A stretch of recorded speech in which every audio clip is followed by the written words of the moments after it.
খেতিয়ক আৰু দুখীয়া ৰাইজেও সেই ৰজাক পৰিৱৰ্তন কৰিব পাৰে আৰু সেইটোৱে হৈছে আমাৰ গণতান্ত্ৰিক অধিকাৰ যি অধিকাৰ আমি প্ৰত্যেক 5 বছৰৰ মূৰত আমি সাব্যস্ত কৰিব পাৰো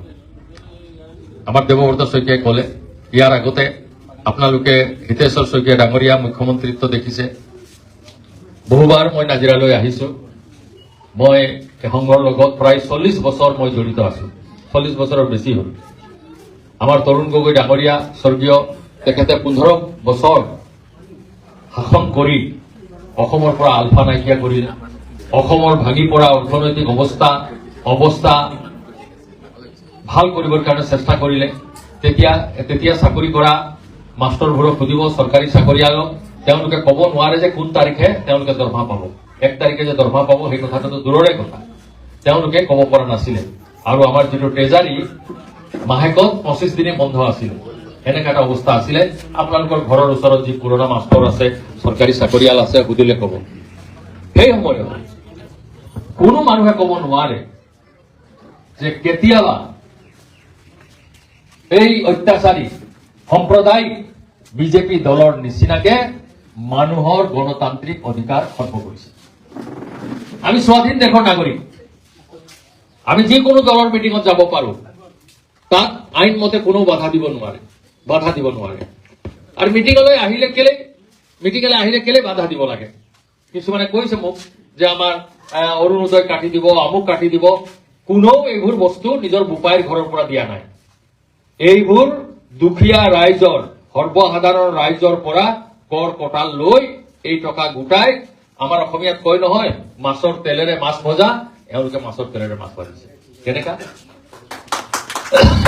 কংগ্ৰেছৰ দিনত আমাৰ দেৱব্ৰতই ক'লে চিলিণ্ডাৰ আছিলে 450 টকা এতিয়া হৈ গ'ল 1200 টকা তেতিয়া আছিলে 55 টকা 60 টকা পেট্ৰল এতিয়া হৈ গ'ল 100 টকা তেতিয়া আছিলে দাইল 12 টকা 14 টকা এতিয়া কিমান 150 নে 200 টকা দাইলৰ দাম মিঠাতেলৰ দাম এই যে আপোনালোকক পৰোক্ষভাৱে আপোনালোকৰ পৰাই জেপৰ পৰা পইচা লৈ সকলোৰ পৰা কাৰণ বজাৰটো সবেই কৰে সবেই কিনি খায় সবেইতো ভাত ঢাল খায় সবেই সেই পইচাটো ৰাজৰ ঘৰত দিছে সেই পইচাটোকে লৈ তেওঁলোকে আমি হিতাধিকাৰী সৃষ্টি কৰি এই তুমি আমাৰ বিজেপিৰ কাৰণে কাম কৰিবা এই তো নকৰিলে এনেকা তেওঁলোকে কৰিছে আমাৰ পইচা লৈ আমাকে দিছে আৰু আমাকে ভয় খুৱাইছে যে কংগ্ৰেছৰ মিটিঙত গলে অন্য পাৰ্টিৰ মিটিঙত গলে তোমালোকৰ আঁচনি কাটি দিম সেইটো কাৰো বাপৰ ঘৰৰ নহয় কোনো কাটিব নোৱাৰে এইটো দেশৰ আইন মতে দিয়া হৈছে কোনো কাটিব নোৱাৰে আমি কৈছো আমিতো কেতিয়াও হিতেশ্বৰ শইকীয়াৰ দিনত মিটিঙত যাবলৈ বাধা দিয়া নাছিলো তৰুণ গগৈ 15 বছৰ শাসন কালতো আমি বাধা দিয়া নাছিলো আমিতো ইয়াক সঁচা কথা কম আমিতো কম যে নৰেন্দ্ৰ মোদী ডাঙৰীয়াই কৈছিলে যে বিদেশত কংগ্ৰেছৰ দিনত বহুত টকা আছে মই সব টকা লৈ আনি আপোনালোকৰ একাউণ্টত 15 লাখ টকা জমা দিম এইটো মই কোৱা নাছিলো গৌৰৱ গগৈ কোৱা নাছিলে এইটো নৰেন্দ্ৰ মোদী ডাঙৰীয়াই কৈছিলে নৰেন্দ্ৰ মোদী ডাঙৰীয়াই কৈছিলে যে আমাৰ চৰকাৰ হলে ইয়াৰ পৰা বিদেশী তালি টোপোলা বান্ধি নাইকিয়া হ'ব যাব এতিয়া তেওঁলোকে সিটিজেনশিপ আনি এতিয়া বিদেশী আনি আমদানি কৰিবৰ কাৰণে ব্যৱস্থা কৰিছে এইটো কওক তেওঁলোকে আমি মিছা কথা কৈছো বুলি তেওঁলোকে কওক যে এই 18-20 টকীয়া চাউল এতিয়া 40 টকা হ'ল যদি চৰকাৰে শাসন কৰিবৰ কাৰণে এটা কল্যাণকামী দেশত যদি ৰাইজক ভাল দিনৰ সপোন দেখুৱাই ৰাইজৰ ডিঙিত চেপি মানে তেওঁলোকে ৰাইজৰ পৰা পইচা আদায় কৰিছে হয় কেইজনমান আছে আপোনালোকৰ ইয়াতে ঘূৰি ফুৰা আৰু কেইজনমান মানুহ আছে ঠিকা কৰি এতিয়া কোটিপতি হৈছে এই বিজেপি দিনত আগতে একো নাছিলে ঠিকা কৰি ৰাতিৰ ভিতৰতে কোটিপতি হৈছে কোন হৈছে নাজিৰা সমষ্টিত আপোনালোকে নিজেই জানে যোগেন মোহন বুলি এজন মন্ত্ৰী আছে মই নাম ধৰি কৈছো মিছা বুলি কম তেওঁৰ চালাই ডেনিছ কুকুৰাচোৱা আসাম চাহ নিগমৰ পৰা 2টা বাগান ললে লিজত কিমান কোটি টকাৰ দি লিজত ললে ডিপলিং বাগিচা আৰু ৰজাবাৰী বাগিচা অলপ দিন চলালে তাৰ পিছত এদিন কলে যে মই চলাব নোৱাৰো আজি ডিপলিং আৰু ৰজাবাৰীৰ মানুহ হাহাকাৰ দৰমহা পোৱা নাই এই হেমন্ত বিশ্ব শৰ্মাও একো কৰিব পৰা নাই আজি মজদুৰে বাগানে পৰা ৰেচন তুলি সেই মানুহবোৰক খুৱাই আছে এই অপদাৰ্থ অসম চৰকাৰ বিজেপি চৰকাৰ মিছা বুলি কওক মইতো নাম ধৰি কৈছো মিছা বুলি কওক ইয়াত কোনোবা নেতা পালি নেতা ঘূৰি গৈ তেওঁলোকে সেই কথাটো কওক মজদুৰক গৈ যে তোমালোকৰ বাগান বন্ধ হৈছে আমি খুলি দিছো সেইটো কওক তোমালোকে মিটিঙত নাযাবা এইটো কোন দেশৰ গণতান্ত্ৰিক নিয়ম আৰু ইয়াৰ উত্তৰ 19 তাৰিখে আপোনালোকে দিব লাগিব মোদীনগৰ ৰাইজে ইয়াৰ 100টাৰ ভিতৰত 100টা ভোট হাতৰ চিনত কংগ্ৰেছক দিব লাগিব আপোনালোকে নিজৰ হাত মজবুত কৰিবৰ কাৰণে এই অত্যাচাৰীসকলক পৰাজিত এওঁলোকক শিক্ষা দিব লাগিব আৰু এওঁলোকে আজি চৰাইদেউ বাগান নাজিৰা চাৰ্কুলৰ 2 বছৰ হৈ গ'ল বন্ধ হৈ গ'ল তাৰ মানুহে খাবলৈ নাই ল'ৰা ছোৱালীয়ে খাবলৈ নাই স্কুল বন্ধ হস্পিটেল বন্ধ তাত গৈ বিজেপি নেতাসকলে গৈ তাৰ মজদুৰক কেলে সহায় কৰা নাই তেওঁলোকৰ চৰকাৰ কেন্দ্ৰত আছে তেওঁলোকৰ চৰকাৰ অসমত আছে তেওঁলোকে কয় ডবল ইঞ্জিনৰ চৰকাৰ এই ডবল ইঞ্জিনৰ চৰকাৰ চৰাইদেউ বাগানত খেলি চলা নাই তাৰ মজদুৰে যে খাব পৰা নাই এইটো যিকেইটা বিজেপিৰ নেতা আহিছে তেওঁলোকক সুধিব আপোনালোকে তো এইকাৰণে ৰাইজ মানে আমাৰ কয় নহয় মিছা কথাৰ আয়ুস ছুটি এই মিছা কথা কৈ মানুহক কিমান ঠগিব ভগৱানে আমাকো চকু দিছে আপোনালোকেও দেখিছে কাণ দিছে শুনিছে আৰু কোনে কি কথা কৈছিলে কি কৰিছে কি এই গোটেই কথাবোৰ এতিয়া মহিলাবোৰক এতিয়া তেওঁলোকে কয় আমি লাখপতি বাইদেউ কৰিম কেইটা লাখপতি বাইদেউ কৰিছে তেওঁলোকক মই চ্যালেঞ্জ দিছো লাখপতি বাইদেউৰ নামবোৰ পেপাৰত পাব্লিছ কৰক এতিয়া আমাৰ মহিলাসকলে গাঁৱত দৌৰি ফুৰিছে লাখপতি হ'বৰ কাৰণে সবকে যদি লাখপতি কৰে অসমৰ গোটেই পইচা শেষ হ'ব কেন্দ্ৰ চৰকাৰো শেষ হ'ব ধেমালি কথা নেকি 3.5 কোটি মানুহ আছে ইয়াত তাৰে মই ধৰি ললো 3.5 কোটিৰ মানুহৰ ভিতৰত 2 কোটি মহিলা যদি আছে বা 1.5 কোটি আছে 1 লাখকে দিলে কিমান হাজাৰ কোটি টকা লাগিব তেওঁ কোনোবা জনমত দিব পাৰিব নেকি নাই ইয়াত বাগানৰ মহিলা আছে বাগানৰ বেছিভাগ মহিলাই এই আঁচনিৰ পইচা পোৱা নাই এটো যে কয় কি 1200 টকীয়া কি নাম আঁচনিটোৰ নাম অৰুণোদয় আমাৰ বাগানত অৰুণোদয় উদয় হোৱা নাই আমাৰ বাগানৰ বুঢ়া মানুহে বৃদ্ধ পেঞ্চন পোৱা নাই সেই সকলে আহি কেলেই নকয় যে বাগানৰ মহিলাসকলকো অৰুণোদয় আঁচনি দিব লাগে বুঢ়া বুঢ়ীক মানে বৃদ্ধ পেঞ্চন দিব লাগে এইবোৰ কথা কবলৈ আৰু আপোনাক শুনিবলৈ বাধা দিছে তেওঁলোকে আৰু সেই কাৰণে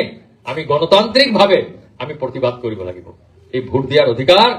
20 টকা 5 টকা 200 টকাৰ ইয়াৰ মূল্য নহয় ইয়াৰ মূল্য মহাত্মা গান্ধীৰ নেতৃত্বত মানুহে নিজৰ জীৱন ত্যাগ কৰি ভোগেশ্বৰী ফুকননী মুকুন্দ কাকতি কনকলতা বৰুৱা কুশল কোঁৱৰ তেওঁলোকৰ ত্যাগৰ বিনিময়ত আমি এই অধিকাৰটো পাইছো সবতকৈ পবিত্ৰ অধিকাৰ আপোনাৰ যেটো আছে ভাৰতবৰ্ষৰ ৰাষ্ট্ৰপতিও এটাই ভোট দিব পাৰে ভাৰতবৰ্ষৰ প্ৰধানমন্ত্ৰী নৰেন্দ্ৰ মোদীও এটাই ভোট দিব পাৰে কোনো দুটা ভোট দিব নোৱাৰে যিমান পাৱাৰফুল এই মুকেশ আম্বানী আদানী তাহাঁতি হাজাৰ হাজাৰ কোটি টকাৰ মালিক তেওঁলোকক ভোট দিবলৈ যাওঁতে এটা ভোটেই দিব পাৰে এইটোৱে হৈছে আমাৰ পবিত্ৰ অধিকাৰ আৰু এই অধিকাৰটো 19 তাৰিখে পবিত্ৰ মনেৰে গৈ আপোনালোকে আমাৰ এটা সাধাৰণ কথা দুটা দল এটা দল ধৰ্মৰ নামত মানুহক ভাগ কৰা জাতিৰ নামত মানুহক ভাগ কৰা ধনী শ্ৰেণীক প্ৰতিনিধিত্ব কৰা এই সাম্প্ৰদায়িক বিজেপি দল আৰু এটা হৈছে সৰ্বসাধাৰণ মহাত্মা গান্ধীৰ দুখীয়া জনসাধাৰণৰ দুখীয়া শ্ৰমিক দুখীয়া খেতিয়ক সকলো ধৰ্ম হিন্দু মুছলমান মহাত্মা গান্ধীয়ে কৈছিল কি হিন্দু মুছলিম শিখ ইসাই হাম হাই সব ভাই ভাই এটা ভাই ভাই মাজত কোনটো দলে ভাগ কৰিব বিচাৰিছে আৰু কোনটো দলে সকলোকে ভাই ভাই ভাবি আগবঢ়াই লৈ গৈছে সেইটোৱে হৈছে ভাৰতীয় জাতীয় কংগ্ৰেছ আপোনাৰ দল ৰাইজৰ দল সেইকাৰণে আপোনালোকে সকলোৱে গৈ 19 তাৰিখে পবিত্ৰ মনে অকল আপোনালোকেই নহয় আপোনালোকৰ লাইনৰ আপোনালোকৰ চুবুৰীৰ সকলো মানুহক ক'ব যে আমি সত্যক জিকাই এই মিছলীয়াসকলক যিমান সোনকালে পৰা যায় শাসনৰ পৰা গাদীচ্যুত কৰি আমাৰ ভাৰতবৰ্ষৰ দুখীয়া জনসাধাৰণৰ কল্যাণ সাধিবৰ কাৰণে এটা পবিত্ৰ সুযোগ আপোনালোকে পাইছে 19 তাৰিখে এই 19 তাৰিখে 30 ছেকেণ্ডৰ কাম আপোনালোকে মেচিনত গৈ হাতৰ চিনত বুটাম দবাব যিমান পুলিচ মিলিটাৰী আছে যিমান আছে সবেই যদি হাতৰ চিনৰ বুটামটো টিপে আপোনালোকে দেখিব তাজপাতৰ ঘৰৰ নিচিনা নৰেন্দ্ৰ মোদীৰ চৰকাৰ নাইকিয়া হৈ যাব তাত কংগ্ৰেছৰ এটা কল্যাণকামী চৰকাৰ হ'ব আৰু সেই চৰকাৰত আমাৰ হৈ প্ৰতিনিধিত্ব কৰিব যুৱ নেতা আমাৰ গৌৰৱ গগৈ আমি সাংসদত কি কাৰণে পঠিয়াও আমাৰ কাৰণে মাত মাতিবৰ কাৰণে এই যে বিজেপিৰ যিজন আছে সাংসদ তেওঁ খুদিব যে আমাৰ দুখীয়া ৰাইজৰ কাৰণে আমাৰ চাহ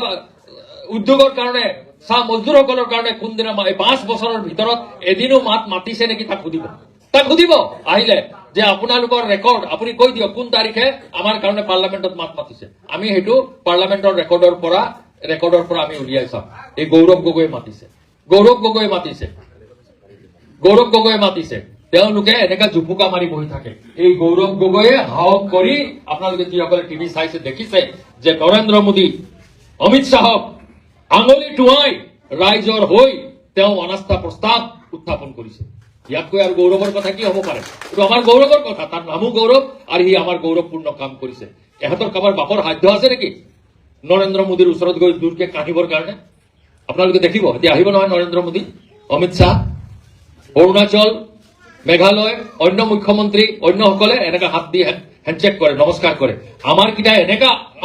হাউলি যায় যে আৰু অলপ হাউলিলে মাটিতে পৰি যাব। আপোনালোকে দেখিব, এতিয়াও মই কৈছো আপোনালোকে দেখিব, আগৰ ৰেকৰ্ডটো চাওক, এতিয়াও আপোনালোকে চাব ইমানেই হাউলে যে তেওঁলোকে কিজানি আৰু অলপ হাউলি দিলে উল্টি খাই পৰি যাব। এইটো অৱস্থা। তেওঁলোকে কি মাতিব আমাৰ কাৰণে? সেইকাৰণে আৰু মই বেছি দীঘলীয়া নকৰো। আমাৰ 6টামান মিটিং আছে, মানে 6-7টামান আমগুৰি গ্ৰুপত। সেইকাৰণে মই এইখিনি কথা কলো। আৰু আজি যিসকলে আপোনালোকক যিসকলে অপমানিত কৰিছে এই মিটিঙলৈ আহি, আপোনালোকে গোটেই ৰাইজক গৈ এই কথাটো কব যে সঁচা কথা শুনিবলৈ আমাক তেওঁলোকে বাধা দিছে।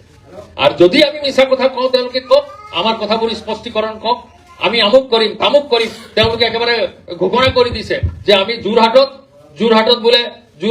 আমি 2 লাখ ভোটত 2.5 লাখ ভোটত জিকিম। আৰু কোন মানুহক কলে তেওঁলোকক ভোট দিব বুলি? মই যিমান মানুহ লগ পাইছো সবেইতো কৈছে বিজেপিক এইবাৰ ভোট নিদিওঁ। তো ক'ৰ পৰা হিচাপ কৰিলে? কোন বোপাইৰ ঘৰৰ পৰা হিচাপ কৰি আহিলে তেওঁলোকে যে 3 লাখত জিকিব? যদি জিকিবই 3 লাখত, এই বাগানৰ ইউনিটৰ প্ৰেচিডেণ্ট ছেক্ৰেটাৰী, বাগানৰ মুখিয়াল মানুহ, গাঁৱৰ মুখিয়াল মানুহক গাড়ীত উঠাই লৈ বিজেপিত কেলে যোগদান কৰাইছে? তাৰ মানে তেওঁলোকে পৰাজয় স্বীকাৰ কৰিছে। আকৌ মই কৈছো 7 তাৰিখে মুখ্যমন্ত্ৰী আহিব, দেখিব লাইন পাতি কিছুমান মানে সুবিধাবাদীক তেওঁলোকে আকৌ বিজেপিত জইন কৰাব। জইন কেতিয়া কৰাই মানুহে? তেওঁলোকৰ শক্তি কম থাকিলে, তেওঁলোকৰ শক্তি যে কম, তেওঁলোকে ৰাজহুৱা হিচাপে স্বীকাৰ কৰিছে যে আমাৰ বৰ্তমান বলেৰে আমি গৌৰৱ গগৈ কংগ্ৰেছক পৰাজিত কৰিব নোৱাৰো। সেইকাৰণে ৰাইজ নিৰ্ভয়ে আপোনালোকে যাব, কোনো বাপৰ ক্ষমতা নাই আপোনালোকক কবলৈ আমুকত ভোট দিয়ক। ৰাষ্ট্ৰপতি, প্ৰধানমন্ত্ৰী কোনেও কব নোৱাৰে যে তোমালোকে আমুকত ভোট দিয়া। আপোনালোকৰ নিজৰ বিবেচনা কৰি গৰীবৰ হাত, খেতিয়কৰ হাত, ধৰ্ম নিৰপেক্ষতাৰ হাত মজবুত কৰিবলৈ 19 তাৰিখে আপোনালোকে হাতৰ চিনত ভোট দি আমাৰ প্ৰাৰ্থী গৌৰৱ গগৈক আশীৰ্বাদ দিব। এইখিনি কথাই মই আপোনালোকক কলো আৰু ভগৱানৰ ওচৰত প্ৰাৰ্থনা কৰিছো এই পবিত্ৰ কাম কৰিবলৈ ভগৱানে যেন আপোনালোকক আশীৰ্বাদ দিয়ক, শক্তি দিয়ক, আপোনালোকে আপোনালোকৰ ল'ৰা ছোৱালীলৈ সুখে শান্তিৰে থাকক। এইখিনি প্ৰাৰ্থনা জনাই আপোনালোকক নমস্কাৰ জনাই মোৰ বক্তব্য সামৰণি মাৰিলো। জয় হিন্দ, জয় আইন। আমাৰ ডাক্তৰ ছাৰক ধন্যবাদ জনাইছো। এতিয়া আমাৰ মাজত উপস্থিত যোৰহাট লোকসভা সমষ্টিৰ আমাৰ প্ৰাৰ্থী গৌৰৱ গগৈ ডাঙৰীয়াক আপোনালোকক উদ্দেশ্য কৰি দুআষাৰ ক'বলৈ অনুৰোধ জনাইছো। ধন্যবাদ। আজি এই মঞ্চত উপস্থিত থকা আমাৰ জ্যেষ্ঠ নেতা, প্ৰাক্তন কেন্দ্ৰীয় মন্ত্ৰী, প্ৰাক্তন প্ৰদেশ কংগ্ৰেছৰ সভাপতি, বৰ্তমানৰ অসম চাহ মজদুৰ সংঘৰ সভাপতি পৱন সিং ঘাটোৱাৰ ডাঙৰীয়া, কংগ্ৰেছ বিধায়িনী দলৰ দলপতি দেৱব্ৰত শইকীয়া ডাঙৰীয়া, প্ৰদেশ কংগ্ৰেছৰ সম্পাদক মনোৰঞ্জন বুঢ়াগোহাঁই ডাঙৰীয়া, ইয়াত উপস্থিত থকা আমাৰ জিলা কংগ্ৰেছৰ সাধাৰণ সম্পাদিকা মমী শইকীয়া ডাঙৰীয়ানী, ইয়াত উপস্থিত থকা আমাৰ নেত্ৰী মায়া বাউৰী ডাঙৰীয়ানীকে প্ৰমুখে কৰি মণ্ডলৰ সভাপতি মহোদয়, বাগান ইউনিটৰ সম্পাদক মহোদয়, সভাপতি মহোদয় আৰু ইয়াত উপস্থিত থকা শ্ৰদ্ধেয় ৰাইজ। ইতিমধ্যে পৱন সিং ঘাটোৱাৰ ডাঙৰীয়া কথাৰ পিছত মোক আৰু কিবা বহলাই ক'ব লাগে মই নাভাবো। মই মাত্ৰ চমুকে 2 আষাৰ কৈ নিজৰ কথাখিনি সামৰিম। আজি এই নিৰ্বাচন আমাৰ দলৰ ব্যক্তিগত নিৰ্বাচন নহয়। এই নিৰ্বাচন হ'ল যে ভৱিষ্যত আপোনালোকে নিজৰ ইচ্ছা মতে কামখিনি কৰিব পাৰিব নে নোৱাৰে। এই নিৰ্বাচন হ'ল ভৱিষ্যত আপোনালোকে নিজৰ ইচ্ছা মতে নিজৰ জীৱন উদযাপন কৰিব পাৰিব নে নোৱাৰে। এই নিৰ্বাচনৰ ভৱিষ্যত আপোনালোকৰ কিবা স্বাধীনতা থাকিব নে নাথাকে। আজি এইখন সভাত যিদৰে বৰ্তমান চৰকাৰে ৰাইজক বাধা দিছে, সেয়া বাধা আপোনালোকৰ ব্যক্তিগত জীৱনৰ ওপৰত দিছে। আপোনালোকৰ এইটো অধিকাৰ যে আপোনালোকে যিকোনো দলীয় সভাত যাব পাৰে। ইয়াৰ মানুহ আমাৰ ওচৰত আহি পৰে, আমাৰ পিছত যদি কোনোবা বিজেপি দলৰ সভাত বিজেপি দলৰ কথাবোৰ শুনিব বিচাৰে তাতো যাব পাৰে একেৰাহে যদি বাগান অঞ্চলৰ ৰাইজবোৰ আমাৰ লগত আহি আমাক প্ৰশ্ন কৰিবলৈ বিচাৰে সেইটো তেওঁলোকৰ অধিকাৰ আমাৰ বক্তৃতা শুনিবলৈ বিচাৰে এইটো তেওঁলোকৰ অধিকাৰ আৰু পিছত নিজৰ বিবেকৰে যাক ভোট দিবলৈ বিচাৰে সেইটো তেওঁলোকৰ অধিকাৰ কিন্তু এই যে মৌলিক অধিকাৰ ভৱিষ্যত থাকিব নে নাথাকে আজি বিজেপি চৰকাৰৰ কিছু নেতাসকলৰ ব্যৱহাৰ চাই মানুহৰ মাজত এটা সন্দেহ এই গতি যদি ধৰি আমি যদি দেখি পাই থাকোঁ ভৱিষ্যত আপোনালোকে ভোট দিবলৈও এটা অধিকাৰ নাপাব ভৱিষ্যত আপোনালোকৰ লাইন পাতি আপোনালোকক নিজৰ মতে ভোটটো আপোনালোকে দিব নাপাৰিব এই যে ভোটৰ অধিকাৰ কথা যে ঘাটুৱা ছাৰ ডাঙৰীয়া কৈছে ভোটৰ অধিকাৰ আপোনালোকৰ হেৰাই পেলাব আৰু সেইকাৰণে এইবাৰ নিৰ্বাচনটো আমাৰ ৰাইজৰ নিৰ্বাচন আমি নিজৰ বাক স্বাধীনতাটো ঘূৰাই নিবলৈ বিচাৰোঁ আমাৰ ওপৰত যিটো হেঁচা প্ৰয়োগ কৰিছে এই হেঁচাৰ পৰা মুক্তি বিচাৰোঁ যি অত্যাচাৰ আমাৰ ওপৰত কৰিছে সেই অত্যাচাৰৰ পৰা মুক্তি বিচাৰোঁ আৰু যদি আপোনালোকক শান্তি লাগে জীৱনত যদি আপোনালোকৰ নিজৰ অঞ্চলত শান্তি লাগে তেতিয়াহ'লে হাতৰ চিনৰ ওপৰত অহা 19 তাৰিখে ভোট দিয়ক কথা যথেষ্ট সহজ যদি শান্তি লাগে ভাবিছে এইখন চৰকাৰ ইমান অহংকাৰী ক্ষমতা তেওঁলোকে মূৰলৈ গুচি গৈছে আপোনালোকৰ যে দৈনিক জীৱনত আজি তেওঁলোকে হাত দিছে আপোনালোকৰ ঘোঁৰা ফুকাত আপোনালোকক বাধা দিছে তো যদি শান্তি লাগে তেতিয়া হাতৰ চিনৰ ওপৰত অহা 19 তাৰিখত ভোট দিয়ক আমাৰ উদ্দেশ্যটো হ'ল আমি ৰাইজৰ মাজত ৰাইজৰ হৈ আমি মাত মাতিবলৈ বিচাৰোঁ আমাক ৰাইজে কি কৈছে নৱপ্ৰজন্মই কৈছে আমাৰ স্কুল কলেজ যাবলৈ যাতায়াত ঠিক কৰক বাছৰ সুবিধা দিয়ক কলেজৰ ছাত্ৰ ছাত্ৰীসকলে কৈছে আমাক অনলাইন কোচিং ফ্ৰী কৰি দিয়ক মহিলাসকলে কৈছে যে আমাৰ ঘৰখন মেৰামতি কৰিবলৈ দিয়ক আমাৰ ঘৰখন ভাঙা আছে ঘৰখন মেৰামতি কৰক মহিলাসকলে কৈছে আমাৰ নিবনুৱা যুৱকসকল আছে সেই নিবনুৱা যুৱকসকলক সংস্থাপিত কৰক আমি এইখিনি বাস্তৱিক বিষয় লৈ আমি ৰাজনীতি কৰিবলৈ বিচাৰিছোঁ বাগান অঞ্চলৰ ৰাইজে কৈছে চাওক ইয়াত আমাৰ খোৱা পানী নাই বিদ্যুতৰ এতিয়াও আমাৰ যথেষ্ট সমস্যা দলং নাই ৰাস্তা নাই এইখিনি লৈ আমি কাম কৰিবলৈ আহিছোঁ মই কোৱা নাই যে আমাৰ দিনত গোটেইখিনি কাম হৈ গ'ল বহুত হৈছে বহুত আৰু কৰিবলগীয়া আছে আৰু আমি আৰু কৰিবলৈহে আহিছোঁ আজি আপোনালোকক সুধি চাওক গোলাঘাট জিলাৰ ভিতৰত যদি আপোনালোকৰ কোনোবা চিনাকি আছে তো সুধি চাওক তাক মই যেতিয়া সাংসদ আছিলোঁ নিজৰ সাংসদ উন্নয়ন পুঁজিৰ পৰা কিমান বাগানত মই নিজে এম্বুলেন্স কিনি দিছোঁ 30খন বাগানৰ ওপৰত মই নিজে এম্বুলেন্স কিনি দিছোঁ 30খন আমাৰ কাম চোৱাৰ পিছতহে এইখন চৰকাৰ লাজ পাই অলপ দিন আগত এম্বুলেন্স মুকলি কৰিছে ইমান দিন কৰা নাছিলে কোভিডৰ সময়ত কৰা নাছিলে কিন্তু কোভিড সময়ত মই দেখা পালোঁ ল'ৰা ছোৱালী আইসকল বয়োজ্যেষ্ঠসকল হস্পিটেল যাবলৈ এম্বুলেন্স নাই তেতিয়া লগে লগে মই সিদ্ধান্ত ল'লোঁ কি নহয় বাগানৰ ভিতৰত যেতিয়ালৈকে মই আছোঁ এই এম্বুলেন্সৰ সমস্যা মই দূৰ কৰিম আজি বাগানৰ লৈ কিমান কেলেংকাৰী বাগানৰ শ্ৰমিকসকল মাটি পট্টা বিচাৰে ইমান বছৰৰ পৰা কাম কৰি আছে তেওঁলোকে আজি মাটি পট্টা বিচাৰে এতিয়া সেই মাটি পট্টা পাবনে নাপায় সেয়া লৈ এটা সন্দেহ কিয় কি এইখন চৰকাৰ অহাৰ পিছত এটা এটাকৈ বাগান বিক্ৰী কৰি গৈ আছে এটা এটাকৈ বাগান বন্ধ হৈ গৈছে এটিচি বাগান য'ত আগতে আমাৰ শ্ৰমিকসকলে সদায় দৰমহা PF গ্ৰেচুইটি পায় আজি সেই এটিচি বাগানত কিছু বাগানত আজি বৰদিন তেওঁলোকে উদযাপন কৰিব পৰা নাই ভোকত তেওঁলোকে মৰি গৈছে এম্বুলেন্স বন্ধ হস্পিটেল বন্ধ আৰু কিয় কি যেহেতু অসমৰ বাগানৰ ওপৰত কিছু বিজেপি দলৰ নেতাসকলৰ চকু আছে তেওঁলোকে অসমৰ বাগানখিনি বন্ধ কৰি সেই বাগান মাটিটো এটা বেলেগ উদ্যোগ লৈ বিক্ৰী কৰিবলৈ বিচাৰে এয়া হৈছে তেওঁলোকৰ উদ্দেশ্য